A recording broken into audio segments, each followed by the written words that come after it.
Out হয়ে ফিরে যাচ্ছেন সাব্বির রহমান, তবুও গ্যালারিতে চলছে সাব্বির সাব্বির স্লোগান। আউট হবার পরেও এমন স্লোগানের কারণ নিশ্চয়ই জানতে ইচ্ছে করছে দর্শকদের। কারণটা খুবই অনুমেয়। যেই ইনিংস খেলে আউট হয়েছেন সাব্বির, তা রাজশাহীবাসীর মনে থাকবে বেশ লম্বা সময়। সাব্বির যখন ব্যাট হাতে নামেন তখন 173 রানে 4 উইকেট নেই নর্থ জোনের। ভেঙেছে হৃদয় তামিমের জুটি। তখনই ব্যাট হাতে নামেন আজই প্রথম নর্থ জোনের একাদশে সুযোগ পাওয়া সাব্বির রহমান, আর নেমেই ব্যাট চালান নিজের সহজাত আগ্রাসনে। কখনো তাসকিন আহমেদ, কখনো বা রিপন মন্ডল।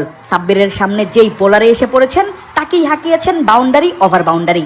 পুরো ইনিংসে 4-এর থেকে ছক্কাই বেশি হাঁকিয়েছেন স্টাইলিশ এই ব্যাটার। কেন তাকে এখনো জাতীয় দলে দেখতে চান ভক্তরা? কেন তাকে নিয়ে এখনো এত আলোচনা? কেনই বা তার নাম বলতেই পাগল দর্শকরা? বোঝা গেল যেন আরো একবার। সাব্বির রহমান নর্থ জোনের জার্সিতে মাঠে ছিলেন মোট 85 মিনিট, আর পুরোটা সময় জুড়ে তার নামে হর্ষধ্বনি উচ্চারিত হয়েছে রাজশাহীর বিভাগীয় ক্রিকেট স্টেডিয়ামে। সেটা হওয়াই তো স্বাভাবিক, কেননা রাজশাহী সাব্বিরের ঘরের মাঠ, আর ব্যাট হাতে ফেরার জন্য ঘরের মাঠের থেকে উত্তম মঞ্চ আর কি বা হতে পারে।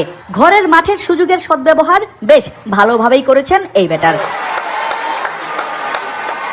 পুরো ইনিংসটা সাব্বির খেলেছেন 143.14 স্ট্রাইক রেটে, হাঁকিয়েছেন 3-4-এর পাশাপাশি 5 ছক্কা, 51 বলে করেছেন 73 রান। তবে 3 অঙ্কের ম্যাজিক ফিগারে নিজের ব্যক্তিগত রানটাকে নিয়ে যেতে পারেননি এই ব্যাটার। তার আগে হয়েছেন বোল্ড। রিপন মন্ডলের ডেডলি একটা ইয়র্কার ঠিকঠাক সামলাতে পারেননি রুম্মান, উড়ে যায় তার স্টাম্প। তবে যেভাবে খেলেছেন নিজের ইনিংসটা, সেটা রাজশাহীর দর্শকরা মনে রাখবেন অনেক বছর ধরে। তাওহিদ হৃদয়ের সেঞ্চুরি, তানজিদ তামিমের 92 রানের ইনিংস আর সাব্বিরের ঝড়ো 73 রানে ভর করে 50 ওভারে নর্থ জোন সংগ্রহ করে 7 উইকেটে 322 রান। প্রথমেই মাত্র 9 রানে 2 টপ অর্ডার ব্যাটার নাজমুল শান্ত এবং লিটন দাসকে হারিয়ে বেশ চাপে পড়ে গিয়েছিল নর্থ জোন। সেই চাপ থেকে ঘুরে দাঁড়িয়ে সেন্ট্রাল জোনকে তাড়া দেয় পাহাড় সম টার্গেট। কিছুটা আক্ষেপ আছে সেন্ট্রাল জোনের বোলার আবু হায়দার রনিরও। 4 উইকেট নিয়েছেন, করেছেন 10 ওভার বোলিং, দিয়েছেন 59 রান। তবে ফাইফারটা আর স্বীকার করা হয়নি এই পেসারের। আদিব আশরাফ, ক্রিক ফ্রেঞ্জি।